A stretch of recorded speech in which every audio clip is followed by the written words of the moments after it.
Welcome to the show. இப்போ நாம Tom Haaland Spiderman நடிச்சு வந்திருக்க மார்வலுடைய ஸ்பைடர்மேன் பிராண்ட் நியூ டே படம் எப்படி இருக்கு அப்படின்றத டீட்டெயிலாக பார்க்கலாம் வாங்க. உண்மையை சொல்ல நீ ஸ்டூடெண்ட் இல்லைல்ல? அவெஞ்சர்ஸ் எண்ட் கேமுக்கு அப்புறம் மார்வல் பல படங்கள் ரிலீஸ் பண்ணியிருக்காங்க. அதில் கிட்டத்தட்ட ஸ்பைடர்மேனை தவிர்த்து அத்தனையுமே இந்தியாவில் ஃப்ளாப் தான். அதுவும் டாம் ஹாலண்ட் நடித்து ஸ்பைடர்மேனை வந்திருக்க படத்துலேயே உண்மையிலே ஒரு தரமான ஹிட் படம் அப்படின்னு எதுன்னு கேட்டிங்கன்னா அது இந்த ஸ்பைடர்மேன் பிராண்ட் நியூ டே தான். படம் அந்தளவுக்கு சூப்பராக இருக்குது அப்படின்னு கேட்டிங்கன்னா இந்த படம் ஒரு சில பேருக்கு சூப்பராக தெரியும், ஒரு சில பேருக்கு சுமாராக தெரியும். ஆனால் ரிசல்ட் ஆல் இண்டியா லெவலில் இந்த படம் ஒரு பிளாக் பஸ்டர் ஹிட்டு.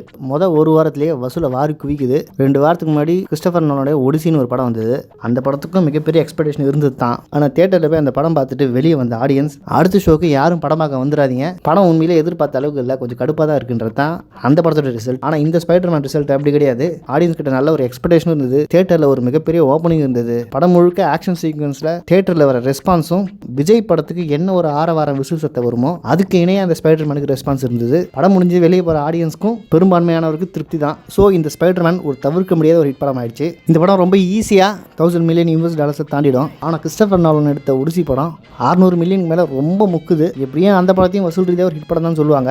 ஆனால் ஒரு உண்மையான ஹிட் படம்னா என்னன்றத கிறிஸ்டோபர் நோலன் இந்த ஸ்பைடர்மேனை பார்த்து புரிஞ்சுக்கிறாரு இல்லையோ. மக்களாகிய நீங்கள் தியேட்டருக்கு வந்து அந்த டிஃப்ரென்ஸை பாருங்கள். இந்த வருஷத்துலேயே வசூல் ரீதியாக ஹாலிவுட்டில் வந்த படங்களில் நம்பர் 1 லிஸ்ட்டில் இருக்க போகிறது இந்த ஸ்பைடர்மேன் தான்.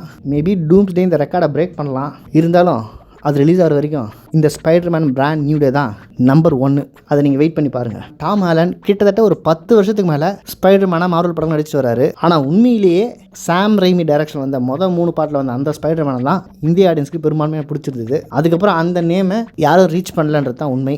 டாம் ஹாலண்டும் ஸ்பைடர்மேன் நடிச்சிட்டு வந்தாலும் அவர் ஒரு சின்ன பையனை தான் இது வரைக்கும் எல்லாம் பார்த்துருந்தாங்க. ஆனால் இந்த படத்தில் தான் கொஞ்சம் கொஞ்சமாக எவால்வ் ஆகி இந்த 10 வருஷத்தில் இவரும் ஒரு தனிப்பட்ட சூப்பர் ஹீரோ உருவெடுத்து ஒரு பவர்ஃபுல் அடல்ட் ஸ்பைடர்மேன் ஃபஸ்ட்டு நிரூபித்த படம் இந்த படம் தான். ஏன்னா இதுக்கு முன்னாடி அவர் பண்ண படங்களில் அவெஞ்சர்ஸ் டீமில் இருக்க அயன்மேன், ஹல்க்கு, டாக்டர் ஸ்ட்ரேஞ்சுன்னு எல்லாரும் அங்கங்கே இவருக்கு ஆதரவு தரன்ற பேரில் நீ சின்ன பையன் தான், கொஞ்சம் ஓரமாக இரு, நான் சொல்கிறத கேளுன்னு கொஞ்சம் தலையில் தட்டியே வைப்பாங்க.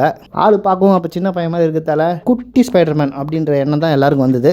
அந்த குட்டிலேருந்து அடல்ட்டாக ட்ரான்ஸ்ஃபர் ஆன படம் இந்த ஸ்பைடர்மேன் பிராண்ட் நியூ டே தான். ஸோ உலகம் முழுக்க பழைய ஸ்பைடர்மேன்லாம் அழிச்சிட்டு எல்லார் மனசுலையும் டாம் ஹாலண்ட் தான் இனி ஸ்பைடர்மேன் அப்படின்ற பதவியை பிடித்து விட்டார் அப்படின்றதுனால தான் இன்றைக்கி இந்த படம் மிகப்பெரிய அளவுக்கு ஒர்க் அவுட் ஆகி பிச்சுக்கிட்டு ஓடுது. கதையாக பார்த்தாலும் பெரிய காம்ப்ளிகேஷன் உள்ள பயங்கரமான ஸ்டோரிலாம் இல்லை. ஒரு வித்தியாசமான பவர் கொண்ட வில்லன் இந்த உலகத்தில் யாராலுமே அவரை கட்டுப்படுத்த முடியல. அதை கட்டுப்படுத்தி தகர்த்து எப்படி நாட்டு மக்களை காப்பாற்றுறாருன்ற அதே பழைய கதை தான் இந்த ஸ்பைடர்மேன்லையும். ஆனால் அந்த வேலையை ரொம்ப சரியாக செஞ்சுருக்காங்க இந்த படத்தில்.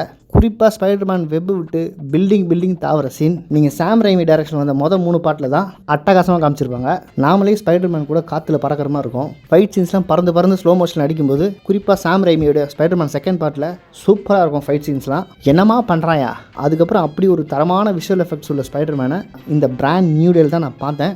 ஸ்பைடர்மேன் வானத்தில் சுற்றி பறக்கும் போதும் ஹீரோயினை தூக்கிட்டு போகும்போதும் ஒரு மிகப்பெரிய ஸ்க்ரீனில் 3D வியூவில் மிஸ் பண்ணுறாதீங்க.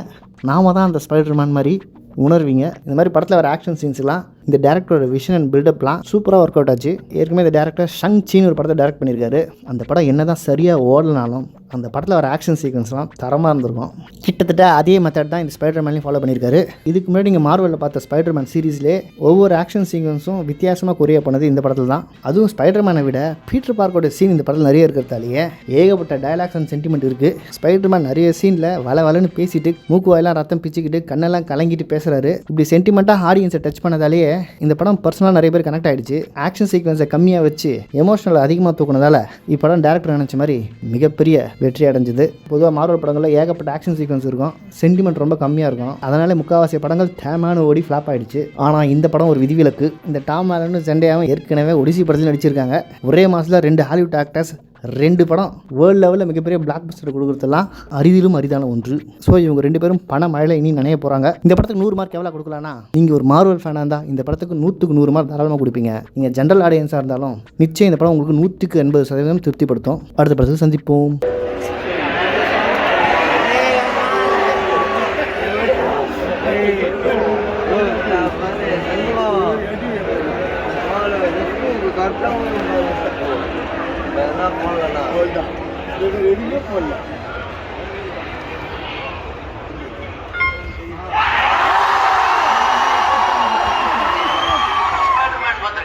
லொகேஷன் சரியா தெரியல.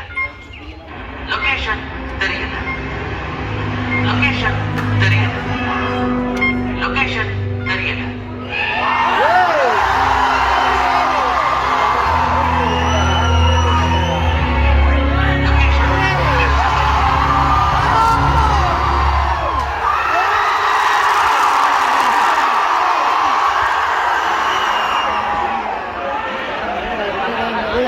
பாருங்க